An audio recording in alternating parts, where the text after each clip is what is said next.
जय मसीह सभी को। और आज रविवार का दिन है और आइए जानते हैं कि आज हमसे परमेश्वर किस तरह से बातें करेगा अपने डेली डिवोशन में पद लेकर के। तो आज मैं ली हूँ मत्ती का 4:19।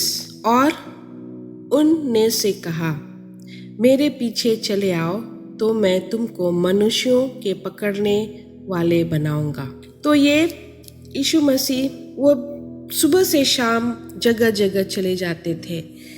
तो यहाँ पर हम देखते हैं 17 से कि उस समय से यीशु प्रचार करने और यह कहने आरंभ किया कि मन फेराओ, क्योंकि स्वर्ग का राज निकट आया है। तो अपने पिता का जो कार्य है, वो काम है, वो इस पृथ्वी में आकर के वो करना शुरू कर दिए थे और वो एक दिन भी या एक पल भी व्यर्थ नहीं होना देना चाहते थे।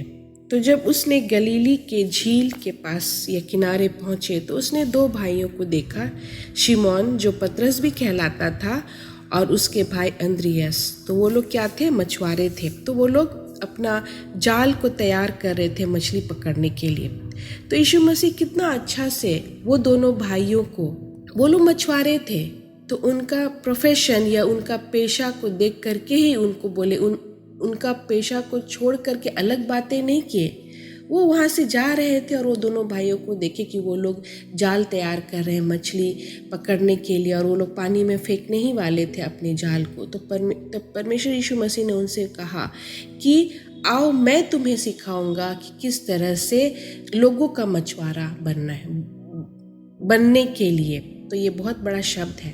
तो यीशु मसीह कभी भी बहुत नम्र होकर के लोगों से बातें किया करता था और वो जो लोग काम कर रहे हैं तो उनके काम को ही लेकर के परमेश्वर का वचन उनके बीच में या बीज वो डालता था।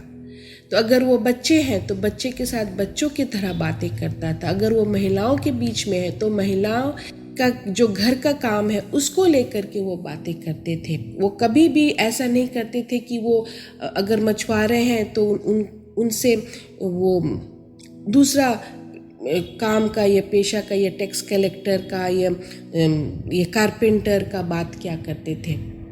वो उनसे उन्हीं का जो काम है उसी को लेकर के वो बताना चाहते थे कि आओ मैं तुम्हें तुम्हारे काम के द्वारा बताऊंगा या बीज डालूंगा कि तुम किस तरह से परमेश्वर का काम कर सकते हो। तो ये यीशु मसीह में एक बहुत अनोखा चीज़ देखा जाता है, क्योंकि वो परमेश्वर का पुत्र था और साथ साथ में वो संसार में आया और वो he was called also the son of man।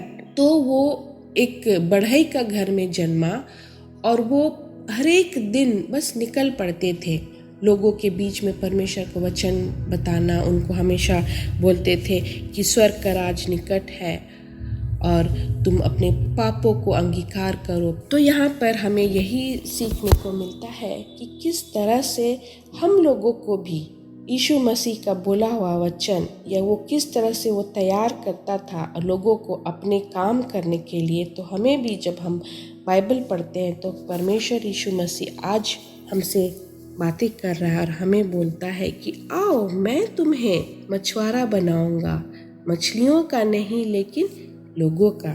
और ये हम पाते हैं अलग अलग बाइबल के पुस्तक में, जैसे कि हम प्रेरितों का काम 1:21 उसमें भी हम देखते हैं कि किस तरह से वो लोग बातें करते हैं कि हमें आत्मा बचाना है। और यहाँ पर यीशु मसीह बोलता है कि मेरे पीछे हो ले, मेरे पीछे चलो। तो तुम मेरे पीछे चलोगे तो तुम्हें मैं बहुत अच्छे अच्छे बातें बताऊंगा और वो सब बताऊंगा जो तुम्हें ये दुनिया के लोग नहीं बताएंगे। तो ये हमारे ऊपर में है, एक बहुत बड़ा एक चूज करना है कि हमें दुनिया में होकर के रहना है कि यीशु मसीह के पीछे चलना है। और वो हमें बोलते हैं कि मैं तुम्हें सिखाऊंगा कि कैसे सिर्फ लोगों को मेरे लिए नहीं या स्वर्ग राज में कैसे चलना है या जाना है, वो सब सिर्फ नहीं, लेकिन मैं तुम्हें छोटे छोटे और बहुत साधारण तरीका से मैं तुम्हें सिखाऊंगा कि किस तरह से हमें लोगों को बताना है और परमेश्वर का प्रेम बांटना है और उनको दिखाना है एक अलग तरह से नमूना बन करके, और उनको ये भी बताना है कि परमेश्वर का आशीष उनके ज़िंदगी में, उनके घर परिवार में कैसे बना रहे। परमेश्वर आशीष तो देता है, लेकिन हमें अगर परमेश्वर का आशीष चाहिए बढ़ कर के, तो सिर्फ वो मिलेगा जब हम परमेश्वर के पीछे, यीशु मसीह के पीछे हम चल लेंगे। हमें खाना पीना मिलेगा, उसके लिए हम परमेश्वर को धन्यवाद देते हैं। वो हमें घर देता है, उसके लिए हम परमेश्वर को धन्यवाद देते हैं। वो हमें हर दिन का आशीष देता है, वो संसार के हर एक लोग को देता है। लेकिन उससे बढ़ कर के क्या आशीष है जो हम पाना चाहते हैं, वो हमें सिर्फ और सिर्फ यीशु मसीह के पीछे चलेंगे, तभी हमें वो सारे आशीष दिखेंगे, मिलेंगे और उसी में हम आगे बढ़ेंगे। तो आज का दिन आपका अच्छा हो, आज का दिन आपका आशीषमय हो और आप अच्छे से रहो। और फिर मैं आप लोगों से कल फिर से मिलूँगी। धन्यवाद।